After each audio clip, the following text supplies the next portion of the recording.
Sekolah Bersepadu Attah, Akademi Tahfiz Al-Hidayah, Kampung Datuk Keramat, Kuala Lumpur.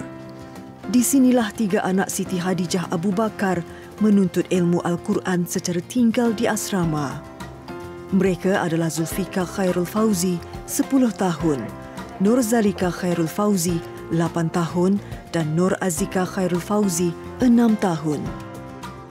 Hampir kesemua anaknya juga dilahirkan rabun.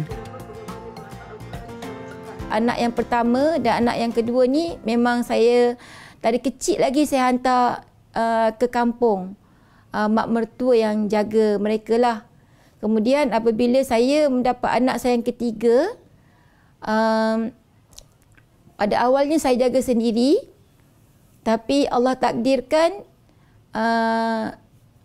selepas saya mendapat anak saya yang kelima tu, suami saya jatuh sakit, kena major stroke. Jadi dalam keadaan dia yang tidak mampu bergerak, dalam keadaan saya juga yang kurang penglihatan, banyaklah kekangan hidup saya yang saya perlu hadapi. Tapi saya mempunyai satu semangat. Semangat saya adalah saya nak anak saya pergi sekolah. Menyebut Kak Jahalkan pada pagi ini untuk mengenal pasti perkara. Sebenarnya saya yang minta dia untuk menajak dia hafazan sebab nampak dia insya-Allah dia cepat hafal dan dia boleh ingat. Zulfika telah tinggal dan belajar di akademi ini pada usia 7 tahun. Dia seorang yang sangat bijak dan mudah tangkap dalam pembelajaran. Tidak hairanlah anak kecil ini ditempatkan di kelas yang jauh berbeza dengan usianya, iaitu kelas menengah. Atau tanwin, Ustaz minta daripada Zulfika keluarkan satu hukum izhar daripada nun sakinah atau daripada tanwin. Sekarang ni Ustaz nak tanya soalan yang kedua daripada nun sakinah. Okey, cuba keluarkan. Min ali. Min ali. Ini hukum apa? Izhar. Kenapa izhar? Sebab ada nun sakinah dengan hamzah sebelah dia. Okey, ahsanta, mumtaz. Alhamdulillah, subhanallah. Zalika pula dia sekarang ni dah masuk qiraat yang ketiga. Dia dah kenal huruf, dah boleh membaca Al-Quran dengan baik. Dan hafazannya pun sudah sampai surah Asy-Syams. InsyaAllah Zalika pun ada bakat untuk menghafaz. InsyaAllah dia akan menjadi hafizah. InsyaAllah. Amin.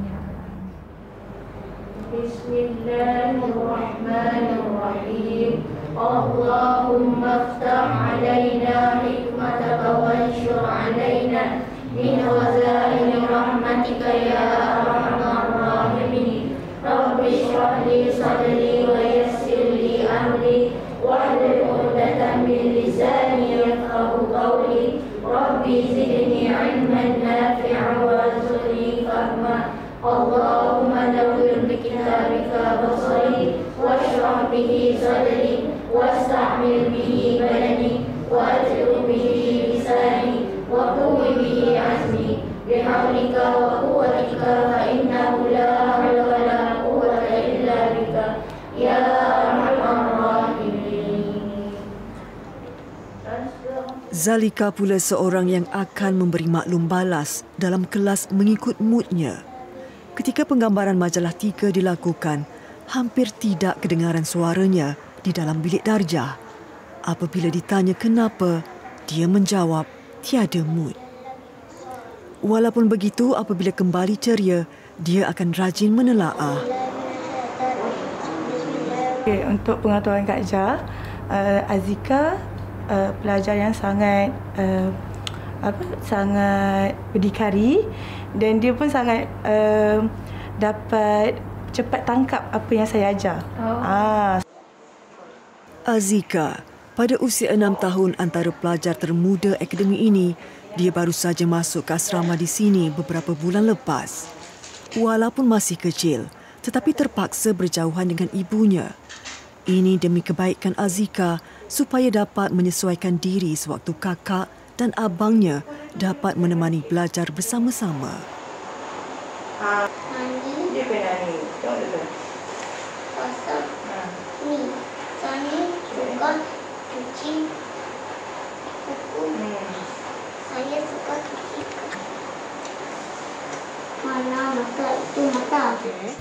Alhamdulillah, kata syukur pada Allah Subhanahu Wa Taala yang memberi, yang kata anugerah pada Kak Jah anak-anak yang boleh membaca Al-Quran. Harapan Kak Jah supaya mereka nanti membesar boleh menjadi hafiz dan hafizah dengan bantuan dan bimbingan daripada ustaz dan ustazah, insya-Allah. Dan Kak Jah rasa bila anak berada di atas ni, Kak Jah dapat rasa yang mereka memang serasi dengan atas ni.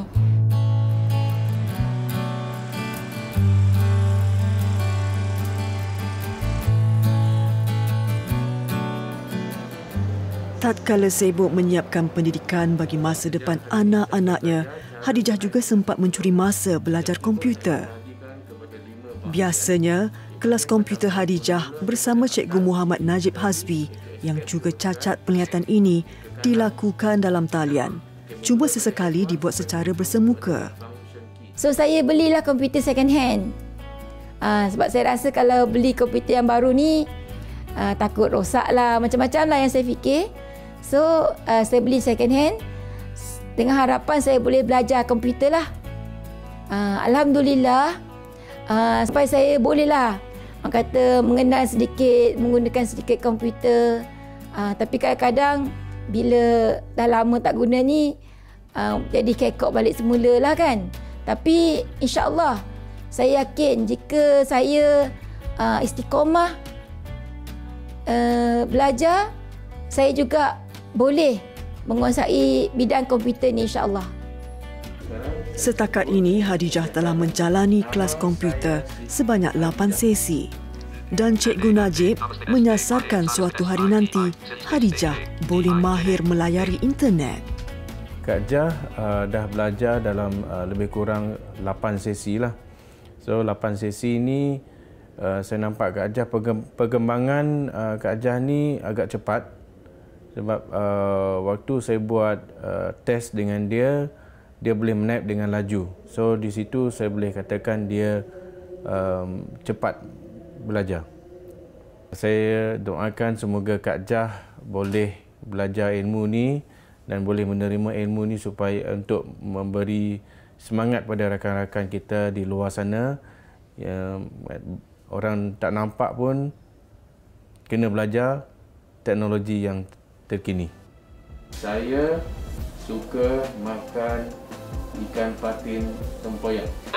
S-A-Y-A, S-U-K-A, suka space, M-A-K-A-N, vacant space, I-K-A-N, icon space, P-A-T-I-N, patents, T-E-M-P-O-Y-A-K.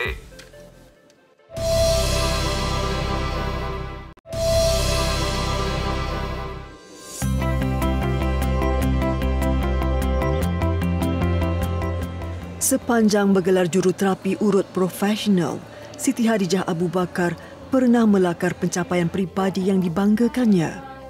Dia pernah merawat seorang kanak-kanak autisme yang tidak boleh bercakap sejak kecil dan kini menunjukkan perubahan yang menggembirakan. Keturunan, penglihatan, pendengaran, pergerakan, everything. Ada satu kes yang saya lalui. Dia sebenarnya dua beradik. So, abang yang sulung ni memang menghadapi autisme yang agak berat lah. Di mana dia langsung tak boleh bertutur dalam bahasa yang difahami dan dia duduk dalam dunia dia tersendiri.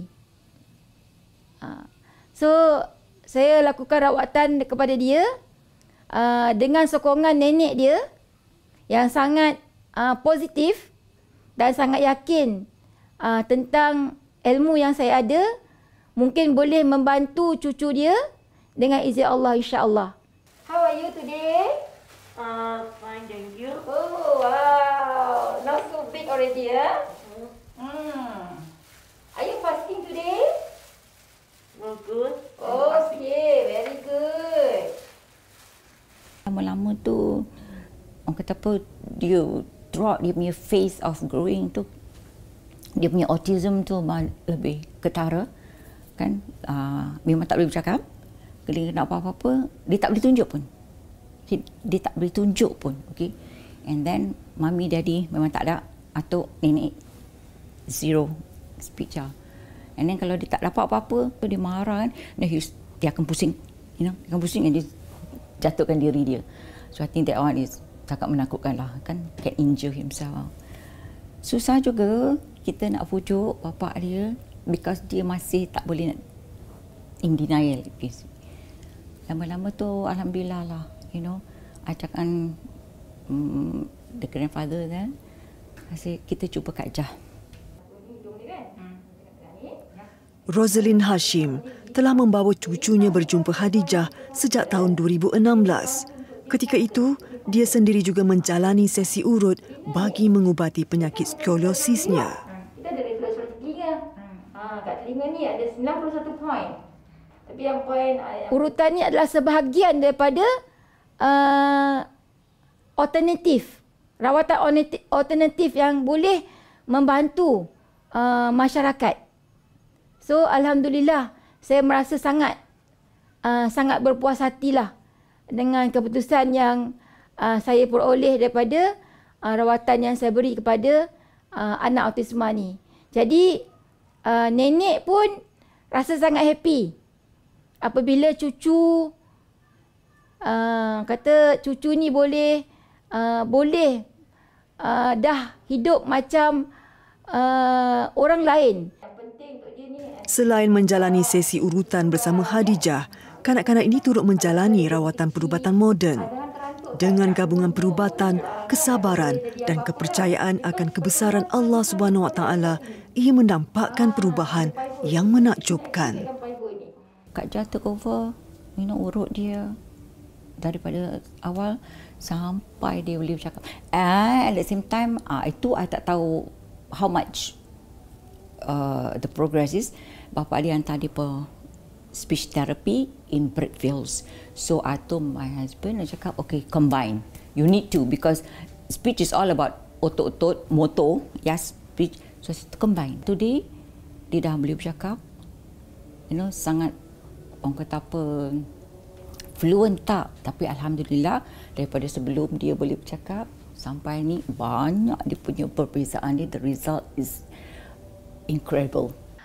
Yang saya biasa dengar dia kata dengan saya, Aunty Jah, please don't press me hard. I hurt you. Inilah bahasa yang selalu saya ingat kepada dulunya anak ni langsung tak boleh kita faham bahasa dia, dan sekarang ini dia boleh bertutur dengan baik. Jadi satu kepuasan untuk saya. Daripada zero kan, dia tak boleh nak bertutur. Sepat pun tak boleh. Betul. Saya still remember lagi perkataan thank you dia, Akiko. Is it thank you? How do you say thank you now?